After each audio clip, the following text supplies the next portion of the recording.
भूमनपुर नामक एक गांव में राजू नामक एक धोबी और उसकी बेटी रेखा रहते थे। हर रोज वो दोनों गांव के लोगों के कपड़े को धोने नदी के किनारे जाते थे। वहां वो कपड़े धो के सुखाते थे और तब सूखे हुए कपड़ों को उनके घर ले जाते थे। राजू उन कपड़ों को इस्त्री करता था और रेखा इस्त्री किए हुए कपड़ों को तय करती थी। तब जिनको जो कपड़े लौटाना है उन्हें अलग अलग जमा करती थी। ऐसे हर दिन वो मेहनत करके पैसे कमाते थे और ऐसे ही कुछ दिन बीत जाते हैं। एक दिन नदी के किनारे जब राजू अपनी बेटी के साथ कपड़े धो रहा था, तब एक भूत उन्हें देखना शुरू करती है।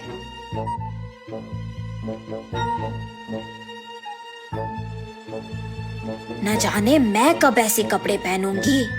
ऐसे उन कपड़ों के पास जाकर उन्हें पकड़ने की कोशिश करती है, लेकिन उन्हें पकड़ नहीं पाती है। तब क्या मैं इस कारण इन कपड़ों को पकड़ नहीं पा रही हूँ कि मैं एक भूत हूँ? ऐसे सोचकर राजू की बेटी रेखा की ओर देखती है। बिना कुछ सोचे समझे उसके अंदर घुस जाती है। घुसने के तुरंत बाद लाल लहंगा और जैकेट मौजूद जगह को भाग के जाती है और हाथों में कपड़ों को पकड़ के बहुत खुश हो जाती है। बेटी को ऐसे अजीब तरह से पेश आते देख राजू कहता है, हाँ क्या हुआ तुम्हें रेखा? वहाँ खड़ी हो, बहुत सारा काम है, चलो। लेकिन रेखा में भूत घुसने के कारण वो कुछ नहीं कहती है। तब राजू उसके पास जाता है। रेखा गुस्से से अपने पिता की ओर बड़ी आंखों से और लंबी नाखून के साथ देखती है। उसे ऐसे देख उसके पिता डर जाते हैं। पापा, मुझे ये अच्छा लगा है और मैं यही पहनूंगी, ऐसे कह के वहाँ से चली जाती है। रेखा को ऐसे देख उसके पिता डर डर के घर धीरे से सारे कपड़े लेके पहुँचते हैं। तब तक रेखा वहाँ उसको जो कपड़े पसंद आए वो सारे पहन के तैयार होती है। अपने आप को वो सुंदर कपड़े पहने हुए आईने में देख बहुत खुश हो जाती है। हम सबको वो दिखने में रेखा थी, मगर उसको उसकी असली रूप एक भूत के ही रूप में दिखती थी। और ऐसे ही हर रोज आए हुए कपड़ों में अपने पसंदीदा कपड़े चुनकर उन्हें पहन के तैयार होके अपने आप को आईने में देख खुश होती थी। दिन प्रतिदिन उसका तैयार होने की चाहत बढ़ती जाती है।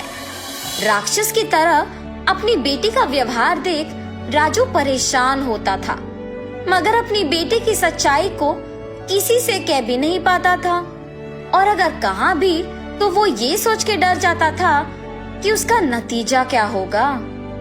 एक दिन जब गांव के जमींदार राजू को धोने के लिए कपड़े लेने के लिए बुलाते हैं, तो राजू वहां जाता है। कपड़े लेके जब राजू वापस घर पहुंचता है तो सारे कपड़े बाहर निकालता है। तब रेखा उन कपड़ों के पास आके उसमें पीले रंग लहंगा और लाल जैकेट लेके वहां से चली जाती है। जब राजू को कपड़े लौटाने का समय आया तो वो देखता है कि उसमें पीली लहंगा और लाल जैकेट नहीं है। तब वो सोचता है कि जरूर ये रेखा के ही पास होगा। रेखा के कमरे में जाके देखने पर वो उन्हीं कपड़ों में तैयार होके आईने के सामने खड़े होके अपने आप को देखते ही रहती है। आईने में भूत का डरावना चेहरा देख राजू डर के मारे चिल्लाता है, हाँ? तुम यहाँ क्या कर रहे हो? राजू उसके ऐसे पूछने पर कांपते हुए कहता है, अम्मा, आपने जो कपड़े पहना है वो जमींदार की बेटी की है। इनको आज उन्हें लौटा देना है, कृपया उन कपड़ों को दे दो। हाँ? क्या? कपड़े? बिल्कुल नहीं दूंगी, जाओ यहाँ से। ऐसे कपड़े उनके पास बहुत होंगी, अगर आप अभी इन कपड़ों को वापस कर देंगे तो और भी कपड़े लेके आऊंगा। अब अगर मैं इन कपड़ों को नहीं लौटाऊंगा तो मेरा व्यापार नहीं चलेगा। मैं हाथ जोड़ के विनती करता हूँ, वापस कर दो, तुम मेरी बेटी नहीं हो। हा हा हा, सही पहचाना। हाँ, मैं तुम्हारी बेटी नहीं हूँ। ऐसी और कपड़े हैं? हाँ, बहुत सारे। तो फिर इन कपड़ों की मुझे क्या जरूरत? ऐसे कहकर उन कपड़ों को वहां छोड़ के हवा में उड़ के गायब हो जाती है। ये जान के जमींदार की बेटी के पास बहुत सारे कपड़े हैं, वो सीधा उनके ही घर पहुंच जाती है। अच्छे कपड़ों के लिए सारे कमरे छान मारती है। उस घर में मौजूद जमींदार के परिवार वासियों को राजू की बेटी का व्यवहार कुछ समझ में नहीं आता है। जमींदार की बेटी अपने पिता को बुला के कहती है, पापा पापा, राजू की बेटी रेखा बहुत अजीब तरह से पेश आ रही है। ऐसे कहते ही वो वहाँ जाकर कहता है, ए लड़की, क्या कर रही हो? पागल हो गई हो क्या? जमींदार के ऐसे कहने पर क्रोधित होके रेखा जोर से चिल्लाते हुए अलमारी को उठा के उन पर फेंक देती है। सभी डर जाते हैं और जो कुछ भी वो मांगती है उसके सामने रख देते हैं। रंग बिरंगी कपड़े, जेवर, चूड़ियाँ, सब। हाँ, आओ आओ, मुझे तैयार करते हुए मेरी सेवा करो, आओ। सभी डर के मारे उसके आदेश का पालन करते हैं। उसे तैयार करके उसके सामने ही एक बड़ा आईना भी रखते हैं और सभी उसके पास नीचे बैठ जाते हैं।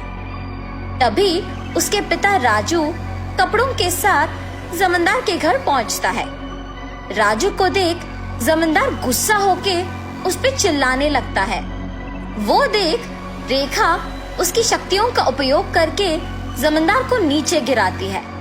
क्रोध में पागल होकर सारा सामान जोर जोर से नीचे गिराती रहती है। वहाँ मौजूद सभी को एकदम डरा देती है। एक स्वामी जी ये सब नहीं देख पाते हैं और जमींदार के घर पहुँच जाते हैं। सीधा रेखा के पास जाकर उस पे गंगा जल डालते हैं। कुछ मंत्रों का प्रयोग करके रेखा से उस भूत को बाहर लाके उसे एक बोतल में बंद कर देते हैं।